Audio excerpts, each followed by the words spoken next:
Bueno, vamos a seguir tocando un poco más del tema sobre el narcotráfico en México, porque claramente esto va para largo y ese es en gran parte el tema de hoy. Vámonos a lo concreto, sin ya tanto circo, sin ya tanta pantomima, pantalla, farsa, sin ya tanto teatro. La pregunta de fondo, ¿el narcotráfico tiene solución? Y particularmente, ¿es posible solucionar el tema del narcotráfico en México? Y el narcotráfico como este concepto que yo ya había comentado que se ha creado, que se ha inventado. Pero bueno, en realidad el tema es un poco más amplio porque es como tal el crimen organizado, lo que engloba prácticamente todo. No solo el narco, sino el crimen organizado en su conjunto. Y esa es la gran pregunta. ¿Tiene solución? ¿La tiene, no la tiene? Y si la tiene, pues como para cuándo y cómo. Y ahí está, digamos que el detalle y ahí está, digamos que el spoiler.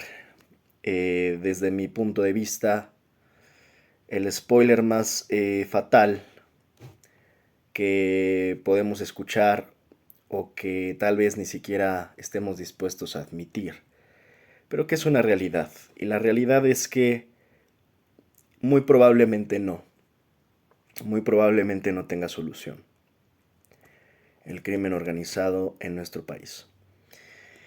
Siendo sensatos, y para no ser tan fatalistas, eh, podríamos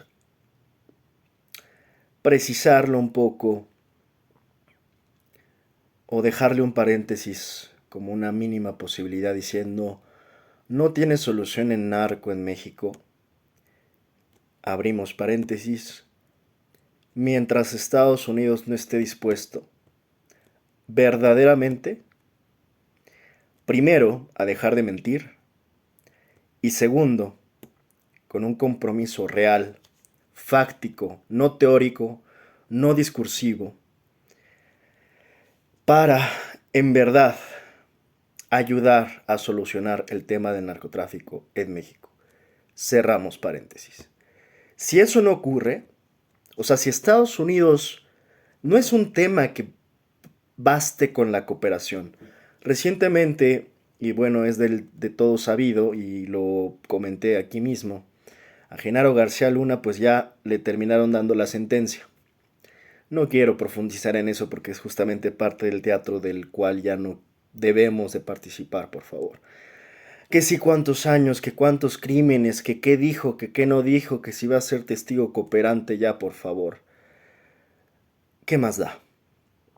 ¿Qué más da? ¿Qué más da si ya lo sabemos todos y los mexicanos muchos lo sabíamos desde, bueno, 2006? Por supuesto que Genaro García Luna es culpable, es narco, estaba coludido y por supuesto, y para no entrar en ese tema y estarnos desgastando con el cinismo del miserable delincuente narcotraficante que está libre, por cierto, y hasta no estar preso, no se hará justicia, el impresentable, miserable delincuente y narcotraficante de Felipe Calderón, que insisto, hasta no estar preso, no habrá justicia real. Y es ahí justo donde entra todo el tema del circo, del narcocirco, de este narcoteatro, que pues es tal cual, narco y circo para el pueblo. Porque yo ya he comentado muchas veces que no solo políticos, empresarios, estos supuestos periodistas o líderes de opinión de esos regímenes tan corruptos, tan coludidos, todos tienen una mancha. Y hoy están en franca y plena negación, están a máxima capacidad de su cinismo, entre ellos por supuesto Loret de Mola, por mencionar uno de muchos. Que por supuesto este Loret Montajes, pues justamente estuvo en esos sexenios. Ya olvidemos el tema de que haya sido un periodista que no criticara al gobierno. No, eso ya es lo de menos, porque obviamente no lo hacía. ¿Y por qué no lo hacía? Porque estaba coludido. Este narcoperiodista mercenario estaba coludido con ese régimen, con el régimen del hoy sentenciado Genaro García Luna, que a su vez estaba coludido con su jefe, el comandante supremo de las Fuerzas Armadas, Felipe Calderón Hinojosa. Todos ellos formando, por supuesto, una mafia gangsteril de cuello blanco. Estos son, digamos, los narcotraficantes de cuello blanco. O sea, por eso es que todo es un circo. Por eso es que qué más da que si el Chapo entraba a la cárcel en aquel tiempo y se salía y se fugaba. ¿Qué más da que agarraran a la Barbie y sonriendo la Barbie sabía exactamente, y ahora entendemos la razón de su sonrisa? Todos estos políticos corruptos, miserables, sinvergüenzas, están coludidos desde el más mínimo presidente municipal hasta el máximo presidente de la nación. Y esto, pues, esto es la prueba. Porque no empezó tampoco en el 2006. En el 2006 se descompuso todo, gracias a Calderón, gracias a Genaro García Luna y su ficticia, farsa, falsa, embustera, guerra contra el narco y las drogas, cuando ellos mismos eran narcos, cuando ellos mismos eran parte del negocio de las drogas. Entonces, eso simplemente viene a confirmar lo que muchos ya sabíamos, insisto, lo que venimos sabiendo desde hace décadas. Se sabe que el narco y el narcoestado y la pax mafiosa y todos estos conceptos se surgieron desde los ochentas, desde los gobiernos priistas con De la Madrid, pasando por incluso Salinas, pasando por Zedillo, pero se afianzaron, es más, hasta yo creo se fortalecieron en los gobiernos panistas. ¿Por qué? Porque se coludieron los mismos panistas, pasando por Fox, pero donde realmente ocurrió un punto de inflexión prácticamente ya irremediable hasta hoy, porque seguimos pagando los daños colaterales de la guerra contra el narco de Felipe Calderón hasta hoy. Esos supuestos daños colaterales que para él eran cualquier cosa. No, bueno, el cínico sinvergüenza todavía dice que hasta lo volvería a hacer. ¿Qué clase de psicópata es? ¿Qué clase ya no de sinvergüenza cínico? ¿Qué clase de psicópata es? Ya no es qué clase de hipócrita es qué clase de psicópata es. Ese señor tendría que ir a un psiquiátrico antes de que lo metan a prisión. No solo es un cínico hipócrita desvergonzado, no solo es parte de la delincuencia, de esa mafia de primer nivel, de alto nivel político, es un psicópata sin escrúpulos, desgraciado, que hoy todavía se defiende como gato boca arriba con cualquier estupidez. Muy valiente desde Madrid tuiteando, haciendo su hilo de tweets como si eso fuese suficiente para decir, sí, tuve un par de errores, sí, ya sabes, muy diplomático él, muy echado para adelante porque, insisto, estando del otro lado del continente se envalentona diciendo, sí, bueno, mi gobierno tuvo aciertos y errores como todos los gobiernos. No, cabrón, no como todos los gobiernos. Tu gobierno fue un gobierno criminal, porque empezaste siendo un criminal desde el fraude electoral. Desde ahí empezaste siendo un fraude y un criminal. Y justamente para hacer tapadera de tus corrupciones, estuviste dispuesto a legitimarte y a coludirte y a aceptar incluso un secretario de Seguridad Pública que para entonces ya se sabía qué cola de corrupción tenía. Para entonces ya se sabía, ya había muchos periodistas, ya había muchos otros personajes y figuras que habían llegado a denunciar, incluso los mismos montajes de Genaro García Luna que habían ocurrido desde tiempo antes, incluso sus abusos o excesos policiales ya habían ocurrido desde antes y aún así Felipe Calderón lo contrató, lo designó justamente para hacer tapaderas entre los dos. Así que no nos venga con un poco de amnesia, haciéndose el oxiso, y que al cristiano o católico como sea, doble moral, haciendo como que la Virgen le habla al señor impresentable y delincuente, narco, el verdadero narcopresidente de Felipe Calderón, que insisto, raya ya está en la psicopatía, cuando dice que lo volvería a hacer con la mano en la cintura. Lo volvería a hacer. Es más, en una de esas hasta de estar orgulloso. Pero se incrimina solo. Se cree tan listo, pero en realidad es tan torpe, tan ridículo, tan patético que se incrimina solo.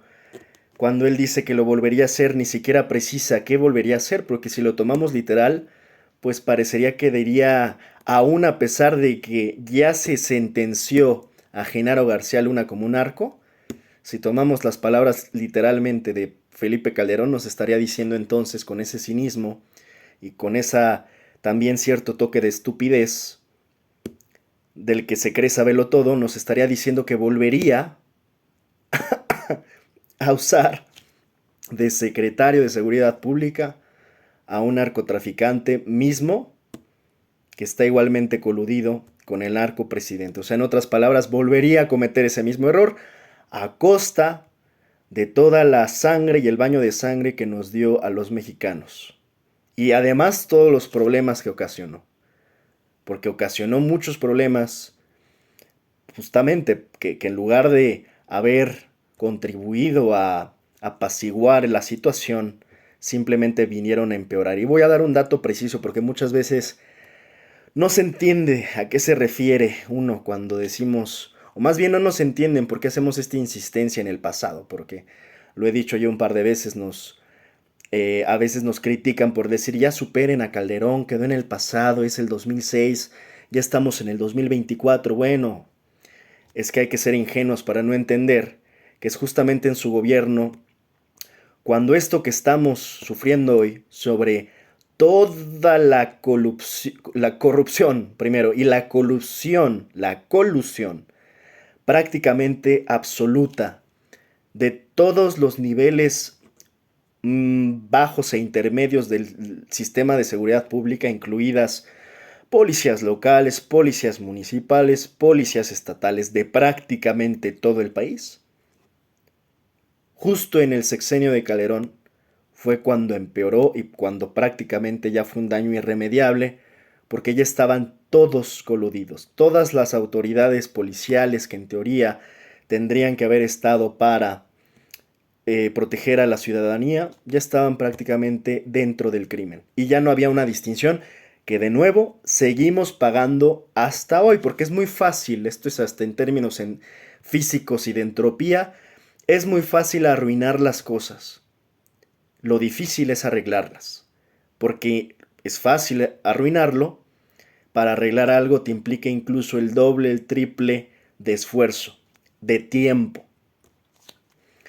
Entonces, pues básicamente es lo único que vino a hacer Calderón, además de venir a ser un espurio, porque ni siquiera eso, nos estamos saltando a juzgarlo por narcotraficante cuando el primer paso tendría que ser empezar a juzgarlo de inicio por un fraudulento presidente, un espurio. Hasta eso se le está condonando en la opinión pública, que estamos dirigiéndonos directo a que es un narco presidente y no a cómo de inicio empezó siendo un presidente fraudulento. Basta ver los documentos de entrada, cómo es que toma protesta como presidente. Entonces todo eso está ahí, está documentado. Su corrupción está documentada, su criminalidad está más que documentada. Noroña, de manera muy valiente, fue el primero que les dijo sus verdades en las caras, tanto a Felipe Calderón como al mismo Genaro García Luna, y el tiempo le dio la razón, a su valentía, a su gallardía, a su astucia política, a su compromiso con la verdad y la ciudadanía. La verdad es que todo el reconocimiento para Gerardo Fernández Noroña por haber tenido ese valor en tiempos en donde nadie hablaba de esto, en tiempos donde no era tan fácil alzar la voz así, menos decírselo en la cara, cuando en aquel tiempo, por supuesto, se vivían tiempos sumamente violentos, de una violencia que venía del propio Estado, donde se podía desaparecer o asesinar a cualquier persona en cualquier momento, justamente por alzar la voz. Periodistas sufrieron muchísimo en ese sexenio justamente por documentar toda esta situación. Así que termino diciendo que, bueno, se incrimina solo el impresentable miserable de Calderón, justamente cuando dice que no tenía información verificable. ¿A qué se refiere cuando dice no tenía? Es que no tenía verificación, no tenía verificación la información que yo tenía. ¿A qué se refiere? Porque es hasta, insisto, torpe. Entonces sí tenía información. ¿Le faltaba verificarla o qué? Porque si tanto requería una información verificable, se lo hubiera pedido a Noroña. Noroña sí la tenía. Y él lo sabía. ¿Y por qué lo sabía? Porque las denuncias de Noroña fueron públicas y que fueron prácticamente muy difundidas. Todos supimos cómo Noroña exponía el caso. Es más, había una lectura de bienes patrimoniales, le hizo alguna vez el propio Noroña en su cara a Genaro García Luna, y ahora sale este cínico sinvergüenza de Felipe Calderón a decir que no tenía información verificable el cínico. Nada más por cinismo lo deberían de meter a la cárcel. Por puro cinismo. En una de esas, insisto, el tipo es un psicópata. Un psicópata que además, lejos de pedir disculpas, lejos de mostrar cierto grado mínimo de arrepentimiento, lejos de ser sensato y decir, ¿saben qué? Sí, tuve errores y fueron prácticamente puros errores de inicio a fin. No tuve aciertos porque, por cierto, tengo dudas. ¿Cuáles aciertos? ¿De qué aciertos habla Felipe Calderón? ¿De qué habla? Está perdido en su burbuja madrileña. ¿De qué habla? Ha estado tanto tiempo allá que ya... ¿Quién sabe qué fenómeno, síndrome les ocurre a estos expresidentes mexicanos que de repente cruzan el charco y regresan muy valentonados, como que este viejo mundo les llena de gallardía, como que se vuelven muy como Cervantes, como Quijotes? ¿Y de dónde? ¿De dónde? Porque si quieren ser o aspiran a ser Quijotes, tendrían que empezar por un mínimo de principios básicos. Y son realmente figuras detestables que precisamente ni siquiera podrían venir a acercarse a México porque serían de entrada encarcelados. Ya no hablar de lo repudiados socialmente que serían. Tienen miedo del pueblo. Porque en una de esas, antes de que los encarcelen, los linchamos. Y no estoy convocando a la violencia, convoco a la justicia. Pero también exijo que detengan ese grado de cinismo, estas figuras impresentables, que ahora se hacen los muy entrañables, como que ellos en su cabeza han de pensar que los extrañamos mucho. Y estoy hablando de varios, porque ya salió Cedillo hace apenas unos días también a dar sus opiniones de la reforma judicial. Y ahora sale este otro impresentable, Felipe Calderón, a dar sus recomendaciones sobre el tema del narcotráfico. Ah, bueno, o sea, son las autoridades máximas para esos temas, claramente. Ambos corruptos, ambos criminales. No, bueno, insisto, o sea, los deberían de meter a la cárcel nada más por cinismo, por cínicos, sinvergüenzas, por rateros, por criminales. Entonces lo volvería a hacer Felipe Calderón, dice, ¿no? Con la mano en la cintura, y lo volvería a hacer. Ah, bueno, pues, si tan seguro estás de volver a querer designar a un narcotraficante como tu secretario de Seguridad Pública, no nos vamos a esperar a que lo repitas, amigo. Tendrías que estar en este mismo momento compartiendo celda con el que al parecer no solo era su secretario, era hasta su amigo. Y eso no se le hace a los amigos, Calderón. Pero claramente ni para eso sirves, porque no sirves ni para presidente ni para amigo. Y por eso mismo tendrías que estar también refundido, compartiendo celda y sentencia unos 38 años también creo que le irían muy bien a Felipe Calderón para que piense tranquilamente las cosas, se tome por ahí un whisky dentro de su celda y tranquilamente haga un poco de introspección. Insisto, en una de esas con suerte le genere un mínimo de arrepentimiento al darse cuenta cómo, con la mano en la cintura y ese cinismo que lo caracteriza, decidió bañar al pueblo de México durante todo un sexenio mismo donde generó hasta una película de Luis Estrada llamada El Infierno, que creo yo y todos los mexicanos vimos y reflejaba perfectamente lo que estábamos viviendo con el Beni y con el Cochiloco. Bueno, ese infierno de ese sexenio fue provocado por Felipe Calderón. Tan mal sexenio tuvo este señor impresentable que después es cuando gana Peña Nieto. Y el PAN no solo se va a segundo lugar, se va a tercer lugar. Así que también tengo esa duda. ¿De qué aciertos habla Felipe Calderón? En verdad está en una realidad alterna. Está como entre cínico, psicótico y esquizofrénico.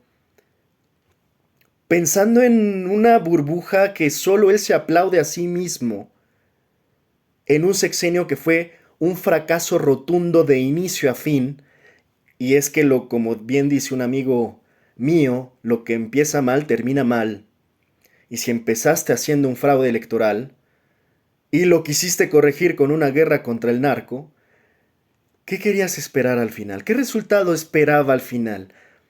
Si esto está de más que documentado, no puede estar que la estrategia, su supuesta estrategia o plan de guerra contra el narco fue lo más improvisado del mundo. Ni siquiera había un plan. Fue improvisado. Eso también está documentado. Hay un libro, les recomiendo, de Wilber Torre que se llama Narcolix. Ahí viene en gran parte explicado estas ocurrencias de la noche a la mañana de quererle declarar la guerra a los cárteles sin ninguna idea mínima de cómo se iba a hacer eso más que coludiéndose, más que comprándole más armas en la iniciativa Mérida a los estadounidenses y haciéndoles el juego, porque al final, y a eso voy a regresar, justo con esto, es un juego, es un circo, es un narcocirco.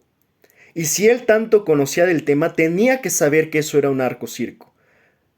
Pero prefirió mentirnos a todos los mexicanos, engañándonos en esa farsa de la guerra contra las drogas. Todavía hoy muchos siguen creyendo que existe una guerra contra las drogas. Todavía hoy muchos siguen creyendo que los mexicanos son los malos y los estadounidenses son los buenos. Como les vendieron en algún momento también a los colombianos, que los colombianos eran los malos y los gringos eran los buenos. Así nos las han bailado y así nos las han presentado y así nos las han querido vender siempre a nosotros los mexicanos. En una farsa total. Y si sabía esto Calderón, si entendía también el tema, pues peor de psicópata y cínico es, peor de siniestro, porque todavía, insisto, les hizo el juego de comprarle y permitir esta entrada masiva de armas a México. Y también de provocar una escalada armamentística, porque obviamente al enfrentar a los cárteles, ¿qué fenómeno ocasionó automático en términos bélicos? Pues que los cárteles todos se fortalecieran hasta los dientes. Los armó hasta los dientes. Y basta ver hoy, por ejemplo, el caso del cártel de Jalisco, Nueva Generación, para darnos cuenta que fue a partir de ahí que empezó una tendencia constante de los cárteles para armarse. Así que bueno, ese es el narcocirco, ¿no? La realidad es que, de nuevo, ese es el tema en el cual estamos, tan complejo en el cual estamos inmersos, y que por favor que se entienda, y yo les recomendaría, ignoren a aquellos que les dicen, es que ya, hombre, supérenlo, ahorita es un gobierno, ya, esto no es de gobiernos, amigos, esto no es de supérenlo, esto no es que ya eso fue en el 2006, estamos en el 2024, ya hay que darle vuelta a la página. No, es que no, de verdad, yo les recomiendo mi más sensata recomendación. cualquiera que llegue con esos argumentos tan, tan carentes de sustancia, por decirlo menos, por favor ignórenlos. Ya díganle, mira, sí, está bien, está bien. Esto ya no es un tema de gobiernos ni siquiera. Esto ya es un fenómeno social, económico, político, muy complejo. ¿Por qué? Porque ya no es, insisto, y esa fue la pregunta inicial, no es tan fácil de resolver porque probablemente no tiene solución. ¿Por qué no tiene solución?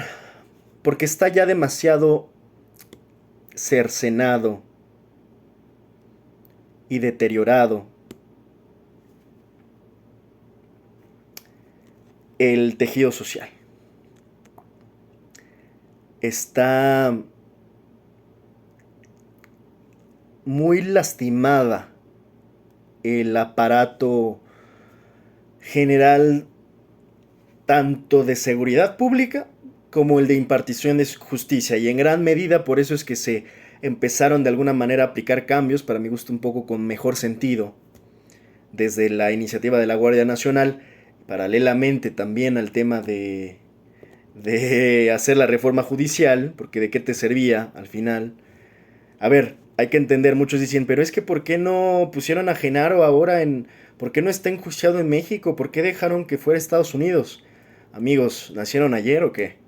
¿No se han dado cuenta acaso cuántas veces los jueces mexicanos han dejado libres a delincuentes de este nivel? Es más, el caso de Florence Cassé, que tuvo que ver justamente Genaro García Luna, ¿quién creen que lo dejó libre? Jueces mexicanos.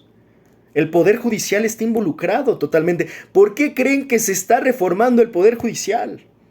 Es que de plano, por eso digo, si se van a poner a discutir, discutan con alguien que esté informado. Ya ahorita da mucha pereza y es mucho desgaste tenerle que explicar a todo mundo que opina, porque todos opinan, pero no todos informan, cómo están las cosas, cómo han evolucionado, cómo están interrelacionadas. Por eso es que se hizo, ya no es ni siquiera reforma, ya está en la Constitución, aunque todavía sigan dando sus patadas de ahogado los que se resisten y tienen claramente conflictos de interés, porque básicamente los únicos que se resisten a la reforma judicial aplicada son los propios jueces, nadie más. O sea, en otras palabras, ahora sí les quedó como anillo al dedo. Estas personas son juez y parte. Quieren ser juez y parte. Les quedó como anillo al dedo esa frase. No se puede, hay que entender que para analizar, decidir una situación, tener un grado de imparcialidad, de objetividad y de esas cosas que tanto se jactaban, no pueden estar defendiéndose a sí mismos. No pueden ser juez y parte. Un juez no puede decir, no, es que mi trabajo ha sido muy bueno. ¿Tú cómo sabes? Por eso te estamos juzgando. Ahora no somos nosotros, el pueblo, los que los está juzgando a ellos. No quería meterme ni siquiera en este tema de la reforma judicial, que ya es constitucional. Pero se puede resolver de una manera muy sencilla. Si estos jueces tuviesen todo el poder, si estos jueces, vamos a decir, les tuviésemos que siempre hacer caso a sus demandas y a sus juicios, a sus peticiones, porque ahora se quejan de que hay desacato, ¿no? Por parte de los otros poderes, tanto ejecutivo como el legislativo. Si así fuese, o sea, si el juez fuera tan poderoso, no estaremos viviendo en una república, porque sería una, vamos a decir, una juritocracia, una nación donde los jueces mandan. Y de fondo y de facto, eso era en lo que estábamos viviendo en México.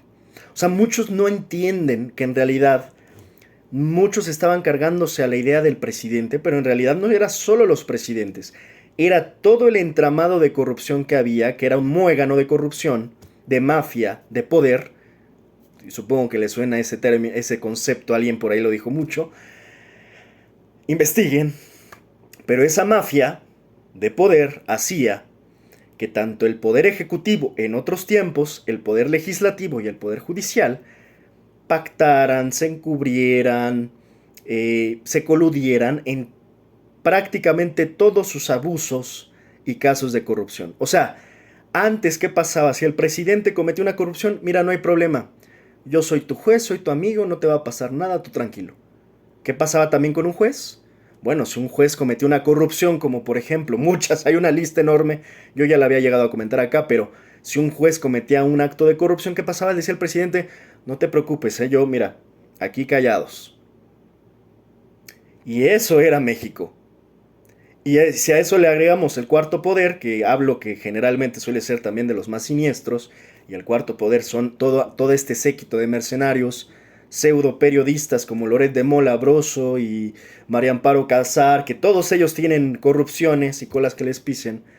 Pues imagínense, era una mafia de corruptos por aquí y por allá. Había mafia en el ejecutivo, en el legislativo, en el judicial, con los empresarios, como en Televisa, como en TV Azteca, y con todos sus periodistas. Entonces estábamos realmente nadando en una corrupción donde no había nadie, nadie, ningún poder. Hoy es inédito que, por cierto, esté ocurriendo este enfrentamiento de poderes en México. Es inédito porque siempre estuvieron coludidos.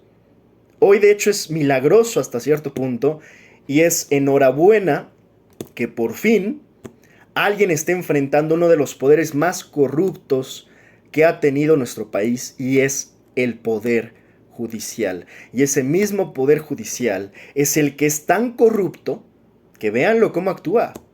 Se creen señores, amos y señores del país, porque se malacostumbraron a hacerlo. O sea, en realidad lo fueron durante muchas décadas. El pueblo realmente estaba adormilado, dopado, creyendo todo, porque es que era un muy buen juego, estaba muy bien diseñado. Ya lo he dicho muchas veces, ese juego lo bautizó primero que nadie el mismo Vargas Llosa como la dictadura perfecta. Ya no me quiero extender en ese tema porque bueno, ya lo he analizado lo suficiente, pero en ese país estábamos y seguimos estando hasta cierto punto, y apenas estamos tratando de transitar hacia una mejor o menos aparente democracia, porque todavía es incipiente mientras, por ejemplo, estos jueces no dejen, o sea, no se quiten del camino, porque van a seguir ahí, o sea, en una de esas hasta en un golpe de estado. O sea, estos tipos son verdaderamente detestables, ¿no? Volviendo y cerrando el argumento, no podríamos vivir en un país donde el juez tiene todo el poder. ¿En quién reside todo el poder? Y tendría que residir en una república, en una democracia, en el pueblo. En este caso, el pueblo elige, el pueblo pone, el pueblo quita. Y si no queremos a estos jueces y queremos otro diseño de jueces, el que tendría que tener poder es el soberano pueblo, el pueblo soberano de México, digamos, ¿no? Entonces, si no, realmente ya ni tendría poder un presidente, no tendría ni sentido si son los jueces los que al final pueden decir qué es constitución, qué no es constitucional, qué es ley, qué no es ley, qué es reforma, qué no es... Imagínate, viviríamos en el país de los jueces. Entonces, insisto, durante mucho tiempo fue así, tristemente, y todavía ellos quieren seguir conservando sus privilegios y su poder. Están realmente dolidos, por ahí yo creo que hasta traumados, precisamente porque pues nunca se imaginaron, ¿no? Ellos ya se hacían ahí hasta los 100 años, porque por cierto eso sí existe, tenían una eh, cláusula de inamovilidad. O sea, sus privilegios eran de verdad máximos. Ellos ya se veían ancianos en sus eh, respectivos puestos judiciales y bueno, de la noche a la mañana les cambió el rumbo. Y qué bueno, enhorabuena. Pero volviendo, porque este no era el tema sobre la cuestión judicial, sino la pregunta original acá era, ¿el narcotráfico tiene solución? Insisto, mientras Estados Unidos siga vendiendo el circo, promoviendo este narcocirco, además también con su aparato muy bien diseñado de periodistas, como ya lo he tocado varias veces, como Anabel Hernández, que les hace el juego y vende libros sobre sí, bueno, y es que el capo de Sinaloa estaba ligado a este otro capo y luego tenían una amante y esa amante además tenía colusiones con políticos y luego recibieron esos políticos financiamientos y luego además contrataron a esta artista para que estuviera en esa fiesta y luego esa artista al final la terminaron desapareciendo y luego entonces tenemos que la esposa de tal se metió con el capo de la otra y entonces entre capos y cárteles se empezaron a enfrentar. Es una narconovela, pero cuando digo novela no me refiero a las grandes novelas literarias, porque en parte tiene mucha más tema de ficción que de mucho más tema literario que de investigación en las cuestiones de Anabel Hernández, sino que finalmente lo que te está vendiendo, así como antes vendían telenovelas en Televisa o en TV Azteca, aquí lo que está haciendo Anabel con sus libros es vender narconovelas. O sea, quererte meter al juego y al circo y al teatro del narcotráfico. Y además que le compre su libro, ¿no? Porque pues ella lucra con lo que investiga, no es una activista legítima en el sentido de no es que no sabes ni quién le paga, no sabemos quién la financia, no sabemos cuáles son sus fuentes. Es muy poco transparente realmente el oficio de esta señora. Por eso es tan criticada, por imprecisa. Tampoco me voy a profundizar tanto porque ya lo he comentado, es imprecisa. Creo que hasta cierto punto engaña a bobos porque ocupa un método medio justo, muy engañoso, en el sentido de que a veces combina verdades con mentiras. Y como lees con tal de que leas una verdad, pues al final la gente se la cree porque dice, mira, hay una verdad, hay 10 mentiras, pero hay una verdad, entonces yo le creo. Y es ahí donde está la trampa, ¿no? Porque como mezcla, no es del todo mentira, pero como lo mezcla, hace un revoltijo ahí entre verdades y mentiras, pues muchos caen, ¿no? Y muchos dan por válido todo lo que ella dice, todo lo que ella presenta, cada punto y coma de Anabel Hernández, sus Anabel fans no la cuestionan, no la cuestionan, es más, para pronto hay que empezar a cuestionar hasta, o sea, del inicio de donde surge toda esa información que son sus fuentes. Ella muy mañosamente va a decir, nunca voy a revelar mis fuentes, ¿por qué? Porque las protejo y las protejo, pero yo sé y me dijeron, bueno, ¿quién te dijo? De inicio habrá que saber si existen esas fuentes y si existen, si son fuentes confiables.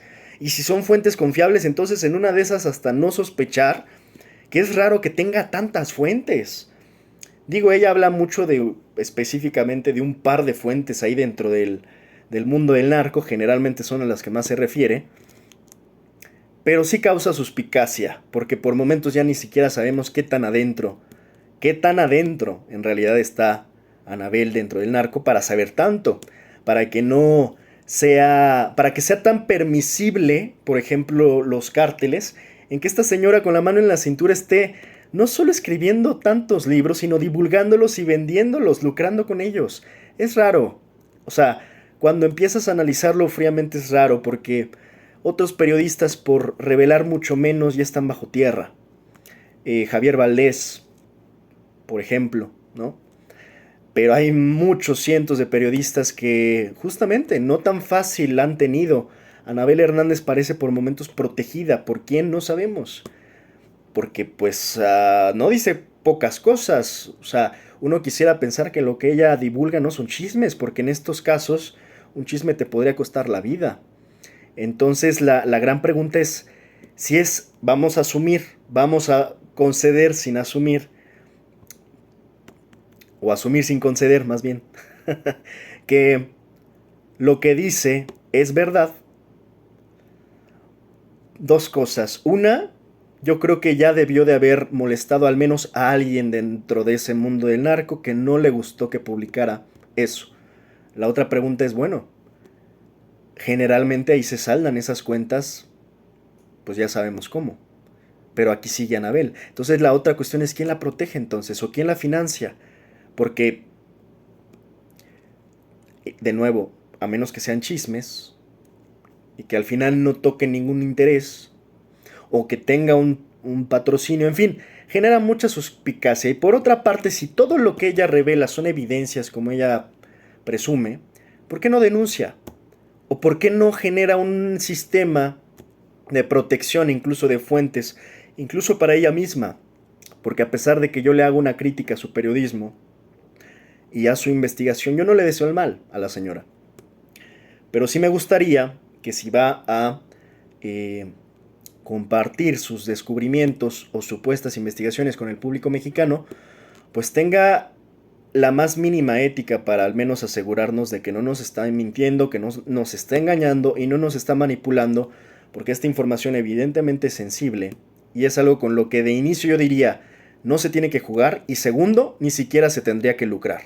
Porque Anabel es muy curioso que para que tú entiendas, digamos que todas las teorías y sus descubrimientos y sus leaks y sus filtraciones, lo primero que te dice en lugar de explicártelo es decir, pues te vendo mi libro y acá lo encuentras, ¿no?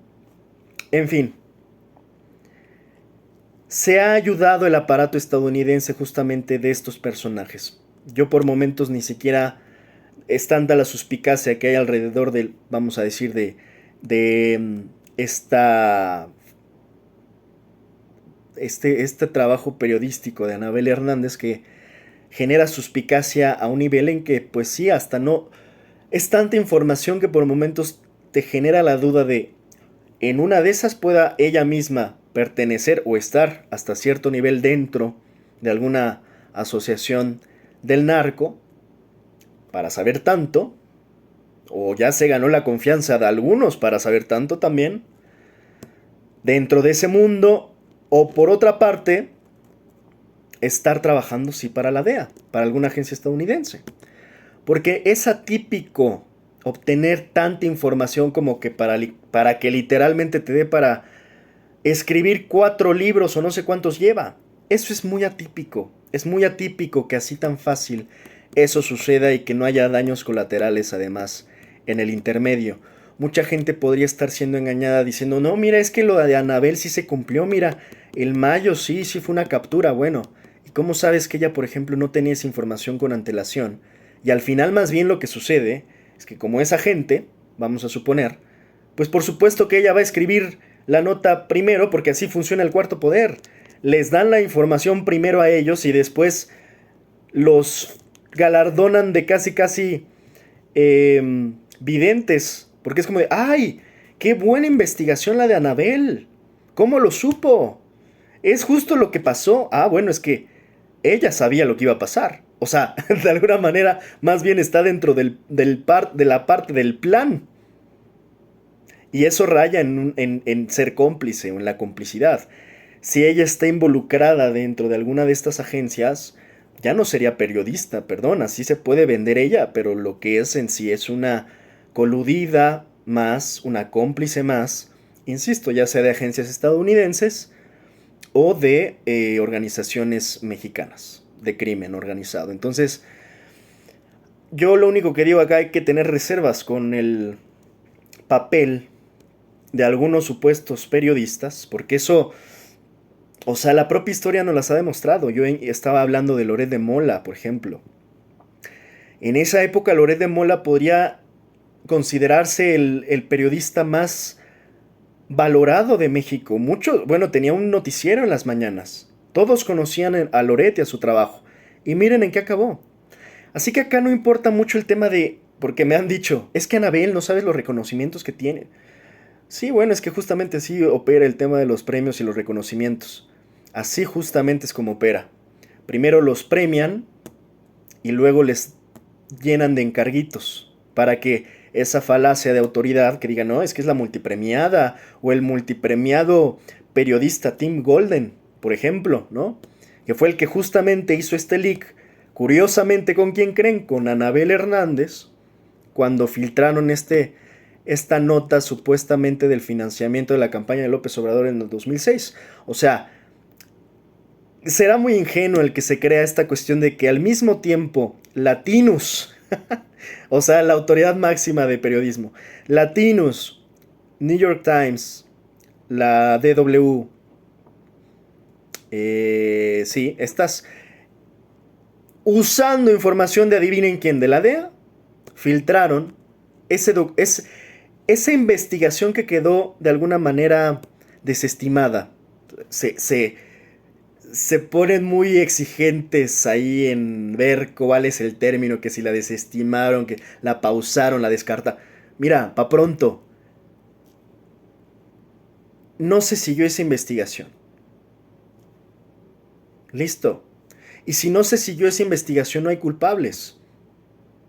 Entonces, estás hablando de cuestiones al aire y además creo que fue de una manera muy artera porque este supuesto leak salió meses antes de la elección presidencial en México. Entonces, hay que entender acá, cabe decir, y es muy, le recomiendo si no la han visto, la entrevista que hace justamente Astillero a Anabel Hernández, la famosa entrevista donde le dice a Anabel, ¿dónde están tus datos, Anabel? ¿O dónde están tus pruebas? No tienes pruebas, Anabel. Les invito, es muy buena entrevista. La acorrala muy bien Astillero, porque bueno, Astillero sí tiene un mejor método y rigor periodístico, en el sentido de ser muy preciso con el uso del lenguaje primeramente, y segundo, con algo tan importante para el periodismo que es hablar a partir de sustentos, pruebas y evidencias. Y es tan fácil como eso, aunque Anabel haga un cuento, revuelva cosas, engañe bobos, le dé mil vueltas a la glorieta y no llegue a nada, hable de esto y hable del otro y que yo tengo esto, la información que yo tengo es esta, pero al final nunca te dice cuál es. Entonces ahí por primera vez se topó con pared con un profesionista de periodismo avalado por su propia experiencia, como Julio Astillero, que justamente le dio por el lado más importante, ¿dónde están las pruebas? Y bueno, creo que hasta el momento seguimos esperando esas pruebas. Lo más que te va a decir Anabel Hernández es que compre su libro. Y ese es como el círculo, es como un argumento circular, Anabel. O sea, es como, ¿dónde están tus pruebas? Es que no te puedo decir mis fuentes. Entonces no tienes pruebas. No, sí, sí tengo. Pero entonces, ¿dónde están tus pruebas? Es que no te puedo decir mis fuentes. Y bueno, y entonces, ¿de qué estás hablando? Bueno, es que entonces compra mi libro. Y así, ¿no? Ese es un tema de que para cualquier cosa ese es el logaritmo con el cual opera desafortunadamente Anabel Hernández, que, insisto, hay que tener mucha prudencia con lo que se le cree. Realmente tiene una base muy importante de personas que creen en sus libros. Bueno, allá ellas. Yo me quedo con aquellos periodistas que realmente están comprometidos con la información, con el rigor periodístico, con el rigor en investigación, porque cabe decir que le llaman mucho periodista de investigación a Anabel Hernández, yo creo de manera inmerecida, precisamente porque denota de manera muy sencilla, a veces hasta en las propias entrevistas, lo ambigua que es, lo imprecisa que es, lo falta de datos que es, lo cargada en la animadversión que generalmente se proyecta. O sea, ni siquiera es un poco prudente para al menos disimular su evidente sesgo y animadversión que tiene sobre ciertos personajes, como claramente lo tuvo con el presidente Obrador, y sin defender al presidente AMLO. El tema es que si lo vas a acusar nada más porque te cae mal, pues entonces no estás haciendo investigación. O sea, no es un tema de discusión. O sea, la propia formación de Anabel Hernández, a los que no nos engaña tan fácil, nos delata y revela y se exhibe sola, ¿eh? No hace falta más que verla a veces en sus declaraciones, en sus formas.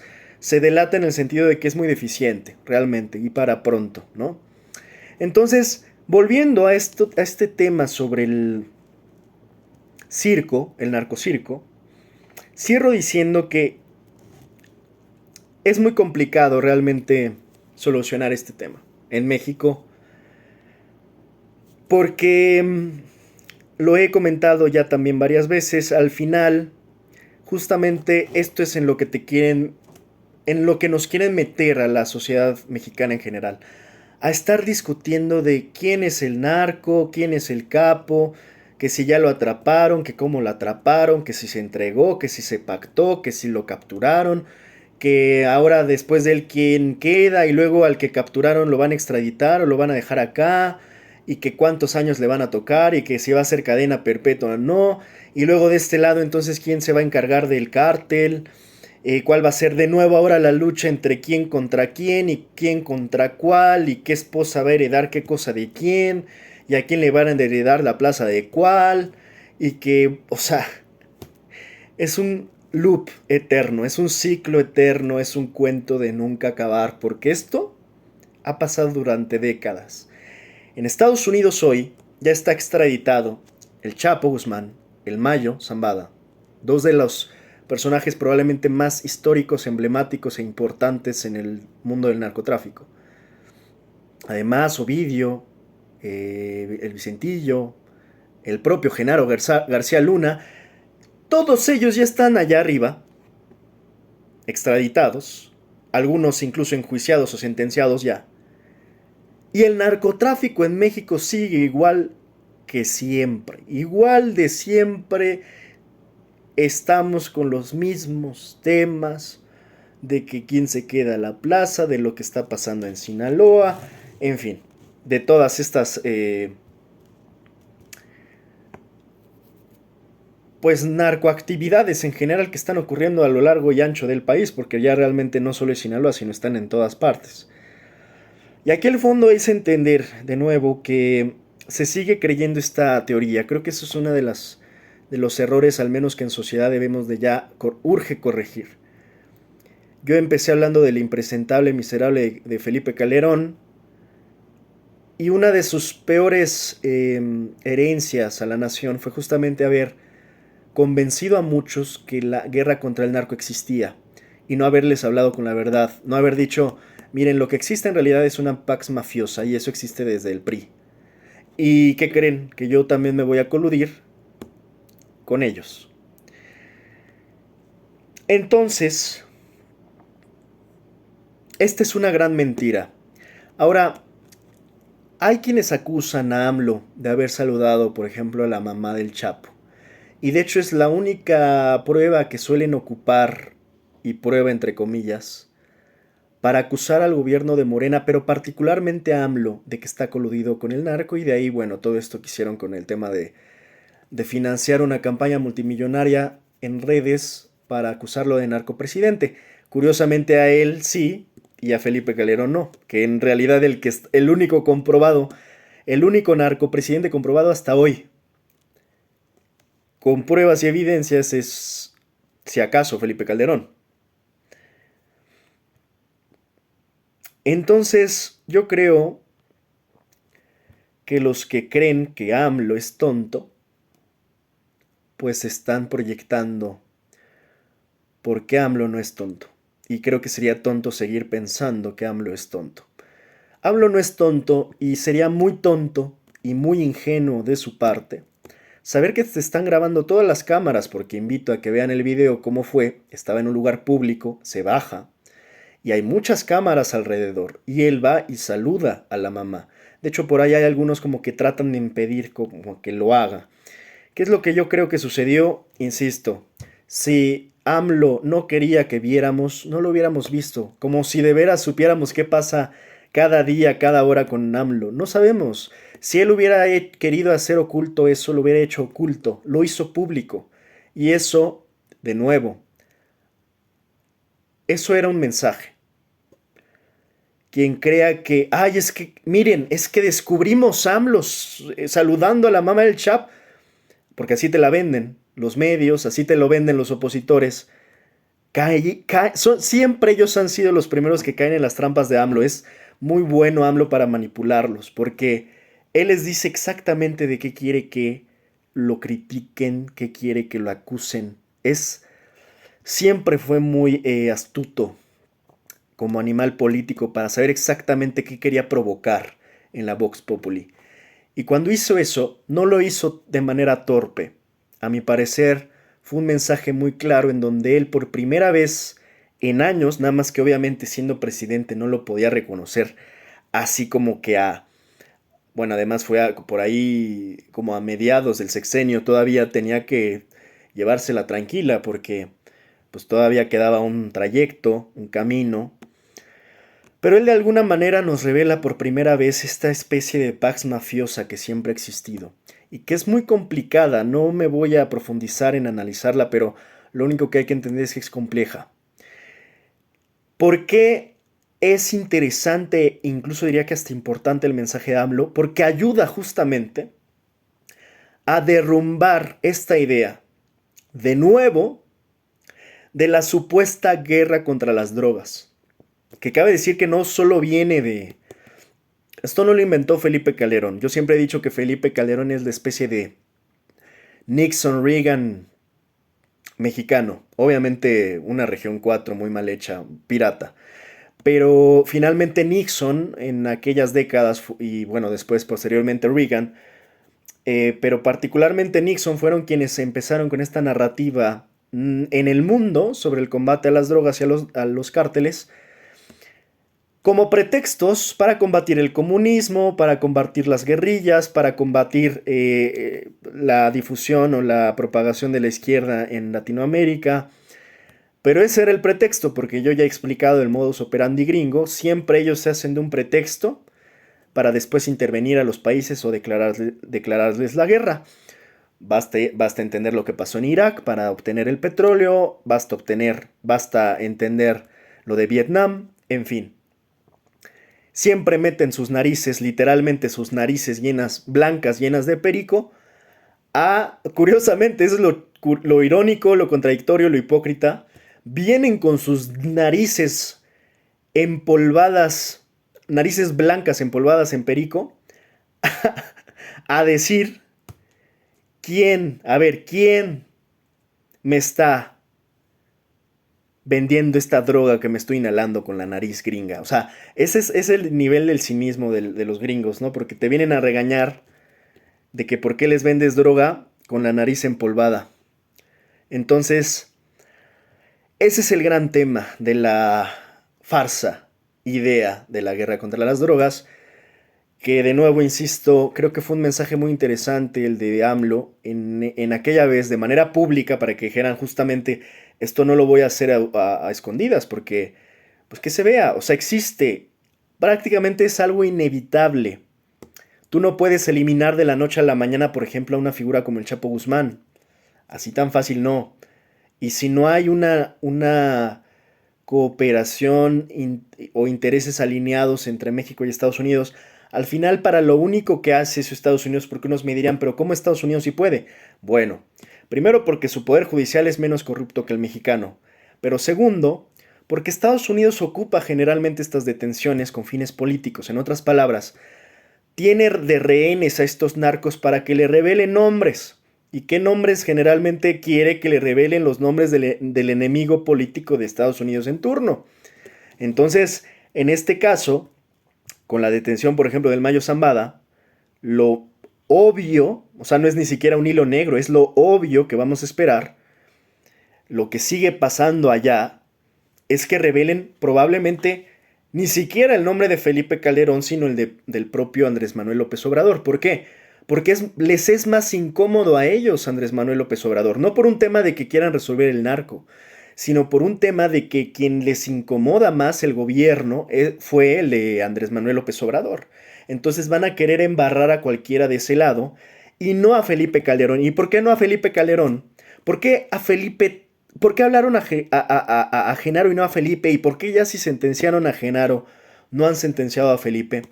Básicamente porque ellos, de nuevo, le están dando un poco de pan al circo y haciendo el narco circo. O sea,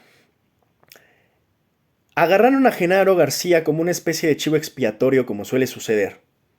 Todavía además con una cierta consideración en que si él decide ser testigo protegido, todavía puede bajar su condena, que cabe decir que para mi gusto se vieron muy buenas gentes, perdón, se vieron muy buenas gentes en Estados Unidos de darle 38 años cuando era, para mi gusto y para el gusto de todos, cadena perpetua directa. Si no es que hasta la hoguera, si existiera. El tema es que, de nuevo, los estadounidenses ocupan estas figuras para manipular, para generar caos, para generar conflicto político, sobre todo a otros gobiernos latinoamericanos. En resumidas cuentas, lo ocupan para desestabilizar gobiernos en Latinoamérica. Y esto no es nuevo, esto está documentado. Así que, ¿por qué no se visualiza una intención de Estados Unidos y ya tienen a Genaro, creo que para cualquiera sería obvio que está coludido con su jefe Felipe Calderón y tendrían que estar los dos. Bueno, porque de nuevo lo utilizan como un chivo expiatorio a Genaro para no tener que aprender a Calderón. Además de que a Calderón no hay mucha probabilidad de que al menos Estados Unidos lo aprenda, cuando fue el propio Felipe Calderón el que estuvo también de alguna manera teniendo relaciones políticas con tanto una parte Bush como el propio Barack Obama, incluso en temas como la iniciativa Mérida, que fue cuando se ingresaron tantas armas. Por ahí puede que también, si no a esos niveles, no al nivel de Obama o Bush, algunos de sus funcionarios de alto nivel también podrían llegar a estar implicados. Y obviamente, además, en este contexto en donde se están jugando las elecciones, que por cierto están que arden en Estados Unidos, en una de esas hasta guerra civil se les arma, como lo ha proyectado en su propia película 24, en la película que se llama Guerra Civil, está un hervidero total que ahorita no les conviene otra cosita más allá. O sea, ahorita no iban a desbalancear eso. Entonces siempre conservan estos especies de cabecillas al Chapo, al Mayo, al Vicentillo, a Ovidio, los tienen allá como especies de ases bajo la manga. A ver cuándo Genaro suelta algo más. Y cuando suelte, pues es cuando quiero atacar al gobierno mexicano, ¿no? Pero no queriendo hacer justicia. De nuevo, es un narcocirco. Porque vámonos, y con esto cierro porque ya me extendí. Vamos a ser muy francos. Es más, de nuevo, asumiendo sin conceder que todo lo que dice Anabel Hernández es cierto, y sin necesidad alguna de comprar uno solo de sus libros, que por cierto yo nunca he comprado uno solo de sus libros porque, bueno, insisto, he llegado a leer algunos documentos que ella publica y demás, y a veces he escuchado sus entrevistas, pero con esas formas simplemente sé que los libros no traen nada. Pero vamos a conceder que todo lo que dice es verdad. Al final yo sin necesidad alguna de comprar uno solo de sus libros, uno solo, la conclusión, no solo de sus libros, es algo que ya sabemos en México. ¿Cuál es la gran conclusión? ¿Cuál es el gran hilo negro que te está vendiendo un personaje como Anabel Hernández y muchos otros? Digo, me estoy enfocando en ella, pero hay muchos otros. Loret, por ejemplo, en una de esas también. ¿Cuál es la gran revelación? Y al final te van a decir, es que, o sea, ¿qué quieren lograr al final? ¿Qué quieren lograr? De hecho, Anabel lo intentó. Pues decir que AMLO era narcopresidente. Porque de hecho de ahí surgió la famosa campaña viral de narcopresidente. Si al final lo que te quieren revelar y vender como una gran revelación es, oigan, ¿qué creen mexicanos? No me lo van a creer.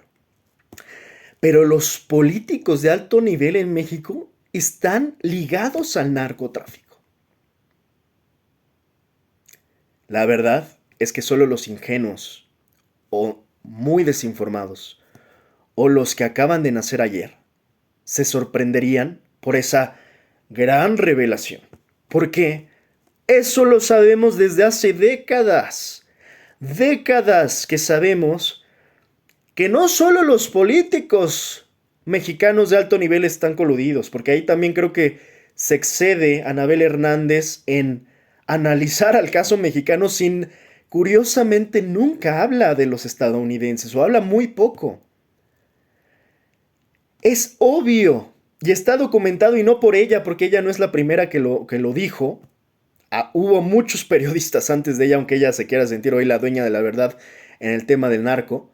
Hubo muchos otros periodistas que dieron sus vidas justamente para revelarnos que los nexos de los políticos de alto nivel, tanto en México como en Estados Unidos, como en Europa y otras latitudes, incluso hasta en Asia, porque cabe de entender que los cárteles son tan grandes que son casi, operan como transnacionales, como multinacionales, son muy poderosos. Por supuesto que están metidos los políticos. Vaya novedad que voy a ir a gastar mi dinero para saber algo que sabemos desde siempre. Aquí la pregunta es, ¿y luego qué? O sea, ¿y luego qué? Si ya sabemos, por ejemplo, hoy que Genaro García Luna es culpable y Felipe Calderón está coludido porque es su jefe, ¿y luego qué? ¿Cuándo lo meten a la cárcel? Y ahí es donde se les cae todo el narcocirco. Porque ¿de qué sirve tener las pruebas? ¿De qué sirve tener las evidencias? ¿De qué sirve llevar los juicios? Si al final, dos cosas, a los políticos se terminan, políticos y empresarios, porque también hay empresarios, políticos y empresarios terminan bien tranquilos de la vida en sus casas, en Madrid, bien tranquilos. Felipe Calderón hoy está armándose una paella, mientras Genaro está en una celda. Y por otra parte, mientras Estados Unidos nos sigue vendiendo a través de sus corporaciones millones de dólares en armas. Y que por supuesto, ya lo he dicho muchas veces, no existe la guerra contra el narco, porque lo que en realidad existe es un negocio multimillonario en dólares. En dólares. Y por supuesto que las corporaciones de armas estadounidenses son las primeras o las últimas que quieren que termine el narcotráfico en nuestro país. ¿Por qué? Porque si termina ya no hay negocio. Se les acaba el negocio a los gringos. Y ahí es donde se cae todo el narcocirco. El narcocirco es el concepto que debemos de empezar a manejar. No el narcotráfico, el narcocirco. Porque el narcotráfico y esta guerra contra el narco siempre y simplemente ha sido un miserable, detestable circo barato. Pero ni tan barato, porque en realidad es multimillonario.